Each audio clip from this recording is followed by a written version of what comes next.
Hey, it's old Brookie. I've got an idea for a video. Believe it or not, let's do some looking at E minor 7.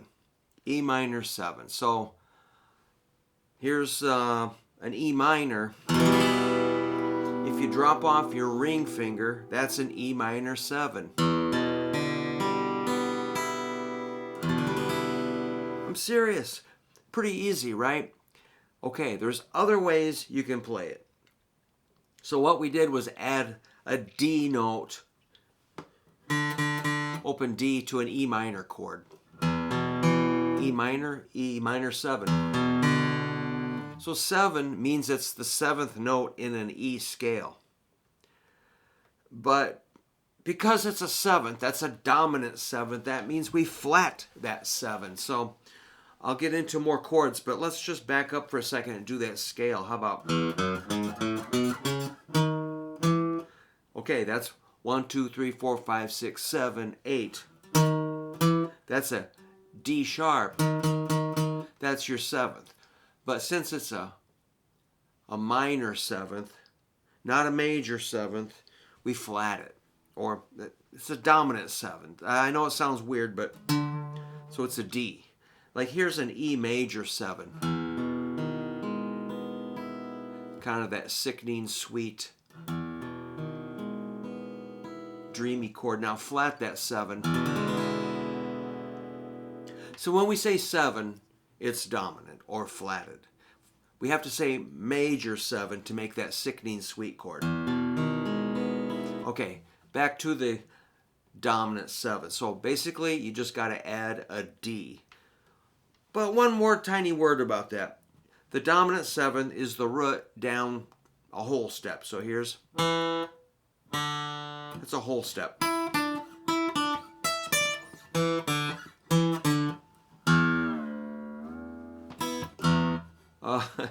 But a major 7 is just a half step. Big difference. So this is dominant. Okay, so back to E minor 7. So it's just an E minor with a D. And the reason I'm going on about this is because students always hesitate on E minor 7. But you can add this pinky here. On the 2nd string, 3rd fret.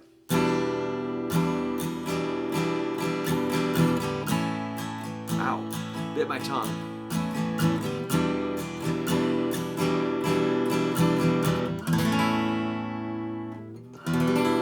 It's a gorgeous chord. We should definitely study E minor 7 if you like guitar.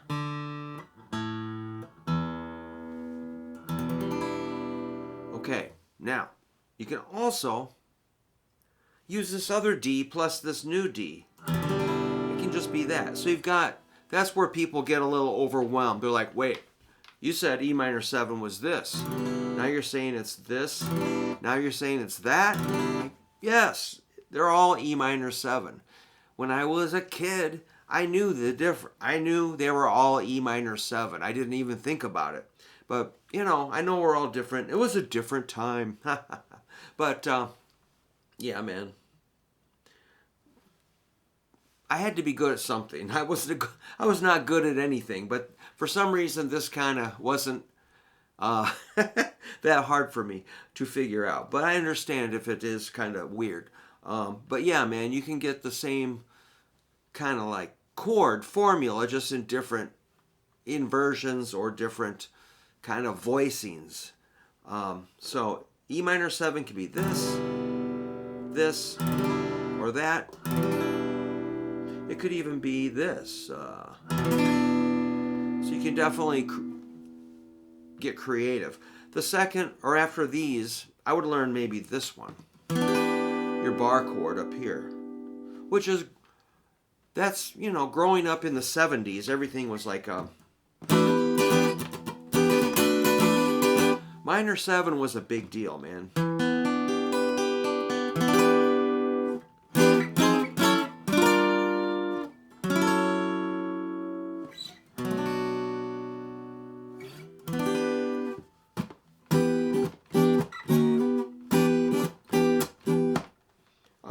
yeah, like funk, disco, rock, pop, whatever you call that stuff, man, it was everywhere. Minor 7 was just, you couldn't not hear it, really. It was everywhere. So that chord would be like a 7, 9, 7, 8, 7. E, B, D, G, B. Cool. Now you can also play it like an arpeggio, like a...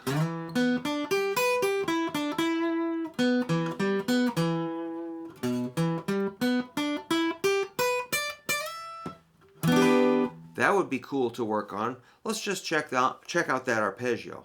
Ugh, biting my tongue today. So that's like a E, E to G, and a B. E, B, or E, G, B. 7, 9, wait. Yeah, 7, 10, 9. There's the D on the 4th string, 7th fret. There's another E if you want to get that. Notice how it looks kind of like the chord.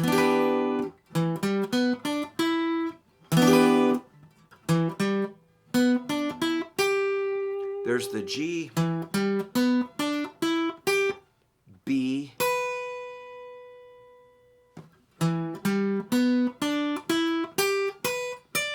D, there's that dominant 7, and there's your root at the 12th fret.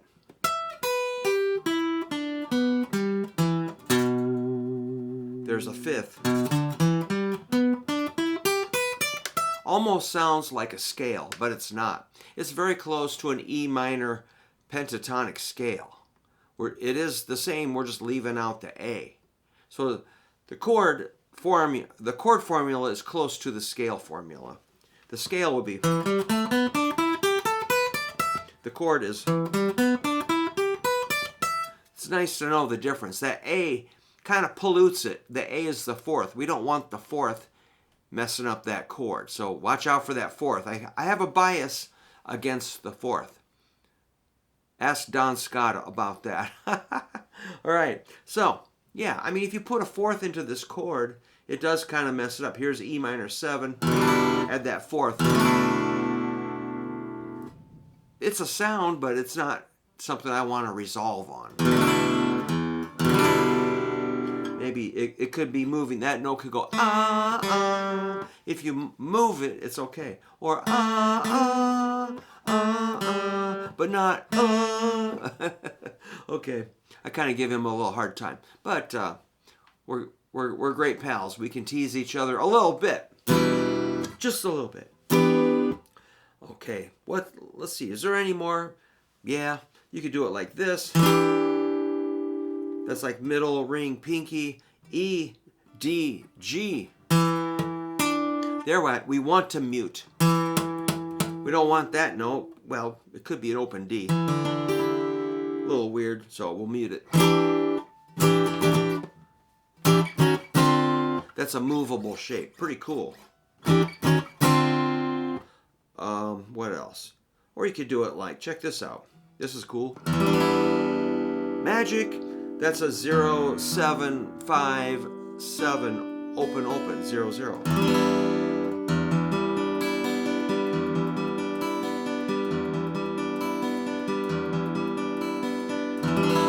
So that's where I really want to get you guys to the point where you can start finding kind of the special ones. You know, these are just everyday, you know, cowboy scrubbing chords. Yay, this is more...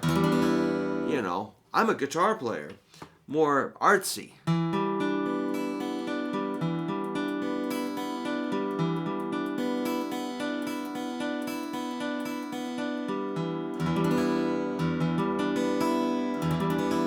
Yeah, that's E, G, D with the rest are open. Wow, you could even do, or you could do... So man, E minor. The great thing about E minor 7 is like basically that. If you can mute the A string, it's pretty airy.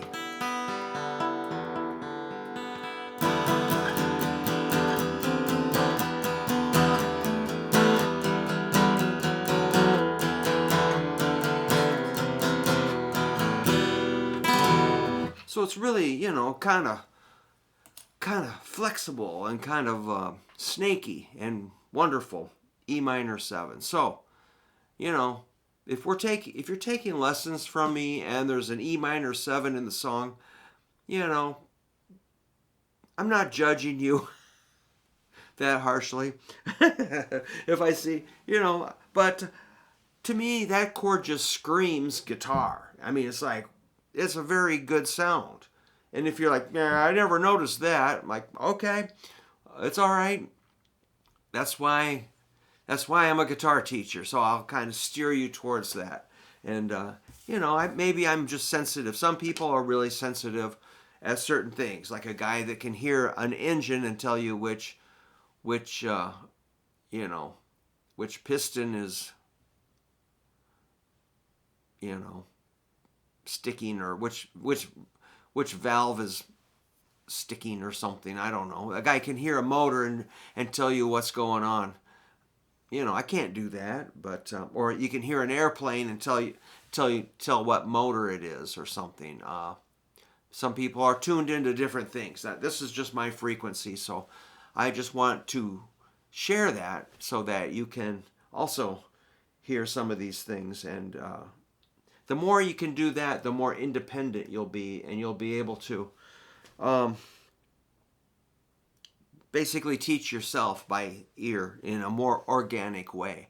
But I'm just trying to get your ear tuned in to where mine is. And, you know, everybody's going to be different. I just happen to have a genetic fluke that helps me hear that stuff.